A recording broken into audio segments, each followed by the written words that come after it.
In his very brief prologue, Herodotus introduces himself and states the goal of his work.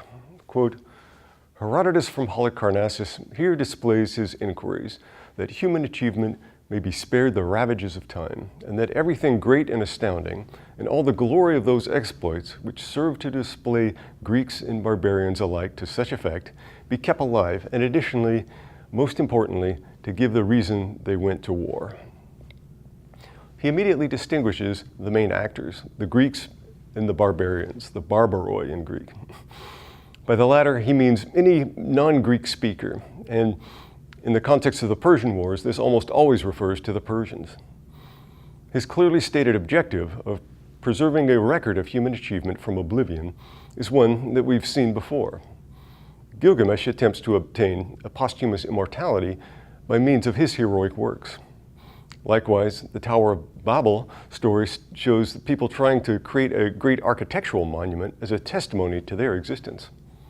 In Homer, we see the Greek heroes constantly trying to increase their fame via, among other things, military prowess.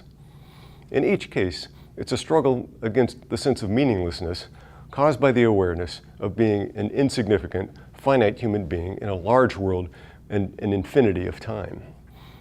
With the development of writing, people discovered a new way to record their achievements for posterity. By stating that his goal is to explain the true reason for the war between the Greeks and the Persians, Herodotus is making a claim to truth. In this, we can see the first traces of a work of scholarly history.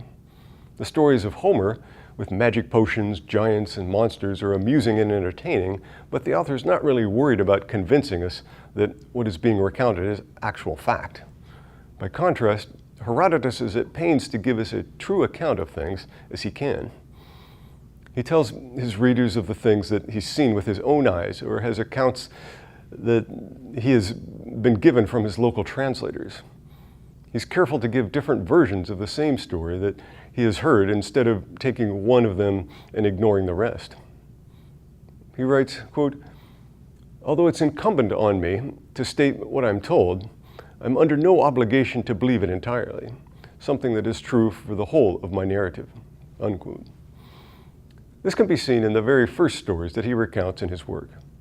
He tells of the tit-for-tat kidnapping of women that the Persians and the Greeks engaged in that led to the larger conflict. He begins by stating the view of the Persian commentators that it was the Greeks or the Phoenicians who started this. But then he hastens to add that, quote, the Greeks tell a different version of the story. In other words, a different version that's more flattering to their cause. There's thus an attempt to weigh evidence and entertain conflicting views. When solid information is scant or inconclusive, he suspends judgment. Here we can see the first tentative steps towards a scholarly or scientific inquiry and a move away from mythology. We usually think of a scientific explanation as being one that eliminates the gods as an explanatory principle. Thus, as we noted, the pre-Socratic thinkers are regarded as the first scientists. Herodotus, despite his methodological rigor, falls short of this ideal. While he exercises a degree of skepticism and steers clear of things such as monsters and magic potions, he does believe in divine agency, oracles, the prophetic power of dreams, and the like. In this sense, instead of regarding him as the father of history in the modern sense, we should probably see him as a transitional figure moving away from mythology and towards a scholarly view of history. But to be sure, elements of mythology and the divine are still present here. Cicero's work on the Laws is often cited for its reference to Herodotus as the father of history. But this is somewhat misleading. In fact, it's a good example of a quotation taken out of context, since in the passage in question, it's added that in Herodotus' work, quote, we find fables in great numbers. Recounting myths and fables is, of course, the opposite of a scholarly history. Later scholars have picked up on this and sarcastically given Herodotus the unenviable epithet of the father of lies. While this is overly harsh, there's every reason to be cautious about approaching Herodotus' work as a straightforward account of history. Unlike the Homeric poems, Herodotus here at the beginning of the work does not invoke the assistance of the Muses.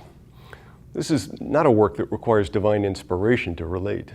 Instead, it needs to be carefully researched, organized, and written out.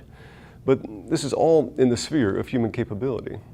Thus, it's telling that Herodotus begins in such a simple and even terse way by introducing himself and stating the goal of his work.